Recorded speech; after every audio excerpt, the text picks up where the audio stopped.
Jika suatu saat nanti kamu merindukanku, carilah aku di dasar hatimu yang paling dalam.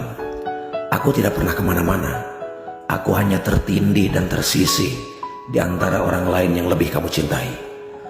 Jika hatimu tiba-tiba merasakan rindu, namun kamu tidak tahu dari mana dan untuk siapa rindu itu, ingatlah, mungkin rasa rindu yang datang secara tiba-tiba kepadamu, itu semua datang dari doa-doaku yang selalu merindukanmu.